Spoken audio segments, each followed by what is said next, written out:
आज अफगानिस्तान की जमीन पर जो हलचल दिख रही है उसे सिर्फ विरोध या प्रदर्शन कहना सच्चाई को छोटा कर देना होगा। ये गुस्सा अचानक पैदा नहीं हुआ, ये सालों से दबा हुआ दर्द है जो अब फटकर बाहर आ रहा है। ये किसी एक शहर या एक संगठन की आवाज नहीं है, ये पूरे देश की बेचैनी है। एक ऐसी पुकार जो दुनिया को साफ संदेश दे रही है कि अफगानिस्तान अब सिर्फ जंग और डर की पहचान से आगे बढ़ना चाहता है। अफगानिस्तान के अलग अलग हिस्सों से एक ही आवाज उठ रही है, हमें डर नहीं, हमें भविष्य चाहिए। काबुल से लेकर हेरात, कंधार से गजनी तक लोग खुलकर बोल रहे हैं कि उन्होंने पूरी जिंदगी बंदूकों के साए में गुजार दी, लेकिन अपने बच्चों को वही अंधेरा नहीं देना चाहते। ये आवाज किसी नेता की नहीं है, ये उस आम इंसान की है जिसने बचपन से सिर्फ संघर्ष देखा है। आज वहां का युवा खुलकर कह रहा है कि उसे तालिबान की बंदूक नहीं चाहिए, उसे ऐसा सिस्टम चाहिए जहां इंसान की पहचान उसकी सोच से बने, ना कि किसी कठोर नियम से। और इसी तलाश में उसकी नजर बार बार भारत की तरफ जाती है। भारत उनके लिए अब सिर्फ एक पड़ोसी देश नहीं रहा, बल्कि एक उदाहरण बन चुका है। काबुल यूनिवर्सिटी के छात्र कैमरे के सामने खड़े होकर कहते हैं कि भारत उनके लिए एक ऐसा सिस्टम है जहां सरकार बदलती है लेकिन देश नहीं टूटता, जहां कानून चलता है ना कि बंदूक की भाषा। उनके लिए भारत एक उम्मीद है, एक ऐसा मॉडल जिसने गरीबी देखी, संघर्ष झेला, आतंकवाद का सामना किया, लेकिन फिर भी लोकतंत्र को जिंदा रखा। अफगानिस्तान की महिलाएं इस बदलाव की सबसे मजबूत आवाज बनकर सामने आई हैं। सालों तक दबाई गई ये महिलाएं अब सड़कों पर उतरकर सिर्फ अपने अधिकार नहीं मांग रही, बल्कि पूरे समाज का भविष्य तय करना चाहती हैं। वो कहती हैं कि उन्हें पढ़ाई चाहिए, बराबरी चाहिए और ऐसी जिंदगी चाहिए जहां हर सुबह डर के साथ शुरू ना हो। दशकों तक चुप कराई गई ये आवाजें अब साफ कह रही हैं कि उन्हें अंधेरा नहीं, रोशनी चाहिए। बुजुर्गों की सोच भी बदल चुकी है। वो कहते हैं कि उन्होंने पूरी जिंदगी अस्थिरता देखी है, कभी सोवियत सेना, कभी गृह युद्ध, कभी विदेशी हस्तक्षेप और अब तालिबान का राज। उनके पास खोने को कुछ नहीं बचा, लेकिन वो अपने बच्चों को वही दर्द देकर नहीं जाना चाहते। इसलिए वो बदलाव के लिए किसी भी बड़े फैसले के लिए तैयार दिख रहे हैं। हेरात में निकलते महिला जुलूसों में भारत के लोकतंत्र के समर्थन में नारे लगना सिर्फ भावनात्मक बात नहीं है, ये उस व्यवस्था की मांग है जिसमें इंसान सुरक्षित महसूस करता है। कंधार के बाजारों में दुकानदार कहते हैं कि जंग से उनका पेट नहीं भरता, उन्हें रोजगार चाहिए, स्थिरता चाहिए और ऐसा माहौल चाहिए जहां दुकान खोलना जुए जैसा न लगे। उनके लिए भारत से जुड़ने का मतलब है रोजी रोटी की उम्मीद। ये भावना अचानक पैदा नहीं हुई है, इसके पीछे इतिहास की गहरी जड़ें हैं। गांधार, बामियान और पुराना काबुल उस साझा विरासत के प्रमाण हैं जहां कभी भारतीय संस्कृति की गूंज सुनाई देती थी। सम्राट अशोक का धर्मचक्र इसी रास्ते से गुजरा था। कनिष्क का साम्राज्य यहीं फला फूला था। संस्कृत के शिलालेख, बौद्ध विहार और पुराने व्यापार मार्ग बताते हैं कि भारत और अफगानिस्तान का रिश्ता सिर्फ सीमाओं का नहीं, बल्कि सदियों पुराने विश्वास का रहा है। आज वही जुड़ाव एक नए रूप में सामने आता दिख रहा है। सबसे चौंकाने वाली बात यह है कि अब ये सोच सिर्फ जनता तक सीमित नहीं रही। तालिबान की नई पीढ़ी जो पहले भारत को दुश्मन मानती थी, अब व्यावहारिक भाषा बोल रही है। कुछ स्थानीय तालिबान नेताओं ने माना है कि भारत का विकास मॉडल अफगानिस्तान के लिए उपयोगी हो सकता है। शिक्षा, स्वास्थ्य और इंफ्रास्ट्रक्चर में भारत का अनुभव उनके देश को संभाल सकता है। यह संकेत छोटा नहीं है, इसका मतलब है कि जमीन के नीचे बहुत कुछ बदल चुका है। अफगानिस्तान समझने लगा है कि सत्ता बंदूक से मिल सकती है, लेकिन भविष्य सिस्टम से बनता है। और इसी सोच ने भारत को इस पूरे परिदृश्य के केंद्र में ला खड़ा किया है। अगर ये विचार आगे बढ़ता है और कभी हकीकत बनता है, तो इसके असर सिर्फ अफगानिस्तान तक सीमित नहीं रहेंगे, पूरा दक्षिण एशिया बदल सकता है।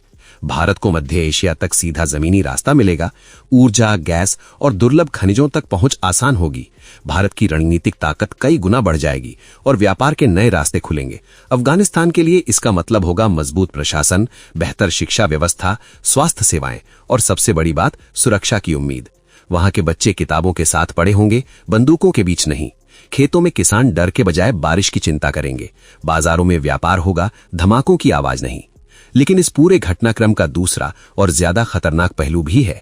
जैसे जैसे ये सूच मजबूत होगी, वैसे वैसे इसके विरोधी भी सामने आएंगे, क्योंकि कुछ ताकतों के लिए ये बदलाव सिर्फ राजनीतिक मुद्दा नहीं, बल्कि अस्तित्व का संकट बन जाएगा। सबसे ज्यादा बेचैन चेहरा पाकिस्तान का होगा।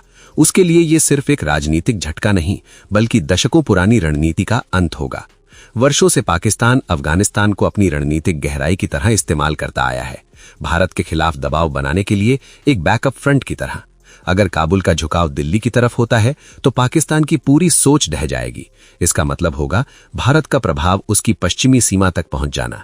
इसका असर सिर्फ नक्शे तक सीमित नहीं रहेगा, बल्कि पाकिस्तान की सेना, उसकी राजनीति और उसकी आंतरिक स्थिरता पर भी पड़ेगा। इसी वजह से पाकिस्तान इस विचार को कभी सहज रूप से स्वीकार नहीं करेगा। वो अंतर्राष्ट्रीय मंचों पर इसे संप्रभुता का उल्लंघन बताएगा, धार्मिक भावनाओं का मुद्दा उठाएगा और इसे क्षेत्रीय अस्थिरता के रूप में पेश करेगा। लेकिन असली डर ये होगा कि अफगान जनता अब उसके प्रभाव से बाहर जाती दिख रही है। चीन भी इस बदलते समीकरण को नजरअंदाज नहीं करेगा। अफगानिस्तान उसके लिए सिर्फ पड़ोसी देश नहीं, बल्कि उसकी लंबी रणनीतिक योजनाओं का हिस्सा रहा है। अगर वहां भारत का प्रभाव बढ़ता है तो चीन को अपनी आर्थिक परियोजनाओं और सुरक्षा रणनीतियों पर फिर से सोचना पड़ेगा। उसे यह भी डर रहेगा कि भारत की मौजूदगी उसके आंतरिक क्षेत्रों पर वैचारिक दबाव डाल सकती है। रूस और ईरान भी अपनी अपनी चिंताओं के साथ इस स्थिति पर नजर रखेंगे। रूस नहीं चाहेगा कि मध्य एशिया में उसका प्रभाव कमजोर हो। वहीं ईरान के लिए अफगानिस्तान धार्मिक और रणनीतिक दोनों दृष्टि से अहम है। यानी अगर अफगानिस्तान भारत की तरफ बढ़ता है तो ये सिर्फ दो देशों का मामला नहीं रहेगा, बल्कि वैश्विक राजनीति को प्रभावित करेगा। इन सभी अंतर्राष्ट्रीय समीकरणों से भी ज्यादा जटिल सवाल अंदरूनी व्यवस्था को लेकर होंगे। अगर अफगानिस्तान या उसका कोई हिस्सा भारत के साथ किसी राजनीतिक या संवैधानिक जुड़ाव की दिशा में बढ़ता है तो नागरिकता, कानून और प्रशासन जैसे सवाल सामने आएंगे। क्या वहां भारतीय संविधान लागू होगा? क्या स्थानीय संस्कृति को विशेष संरक्षण मिलेगा? क्या लोगों की पहचान सुरक्षित रह पाएगी? भारत के भीतर भी इस पर तीखी बहस होगी। कुछ लोग इसे ऐतिहासिक एकता की वापसी मानेंगे, साझा विरासत का पुनर्जागरण बताएंगे। वहीं कुछ लोग इसे संसाधनों पर बोझ और सुरक्षा जोखिम के रूप में देखेंगे। संसद से लेकर सड़कों तक इस मुद्दे पर भावनाओं और तर्कों की टक्कर देखने को मिल सकती है। लेकिन इन सभी सवालों के बीच एक सच्चाई साफ है। अफगानिस्तान की जनता आज हथियार नहीं, शिक्षा चाहती है। वो जंग नहीं, रोजगार चाहती है। वो डर में जीना नहीं, सम्मान के साथ जीना चाहती है। और जिस व्यवस्था को देखकर वो ये सपना देख रही है, वो भारत का लोकतांत्रिक सिस्टम है। जब कोई समाज भारत को उम्मीद के प्रतीक के रूप में देखने लगे तो ये सिर्फ भारत की ताकत नहीं, बल्कि उसकी जिम्मेदारी भी बन जाती है। भारत के लिए ये स्थिति गर्व के साथ साथ बेहद संवेदनशील भी होगी। भारत को दिखाना होगा कि वो किसी पर अपना प्रभाव थोपने वाली शक्ति नहीं, बल्कि साझेदारी में विश्वास रखने वाला देश है। भारत को अफगान जनता को भरोसा देना होगा कि उनकी संस्कृति, भाषा और पहचान का सम्मान किया जाएगा। ये कोई सैन्य विस्तार नहीं, बल्कि मानवीय सहयोग और स्थिरता का रास्ता होगा। हो सकता है ये सपना आज पूरा ना हो सकता है इसमें कई साल लगें। आज अफगानिस्तान की गलियों से उठती ये आवाज उसी संभावित परिवर्तन की तरफ इशारा कर रही है। आज ये एक विचार लगता है, लेकिन कल यही दिशा बन सकता है।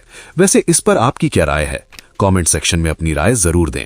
वीडियो पसंद आई हो तो वीडियो को लाइक करें और ऐसी ही और वीडियोस के लिए इस चैनल को सब्सक्राइब करके बेल आइकन को भी ऑन कर लें। जय हिंद, जय भारत।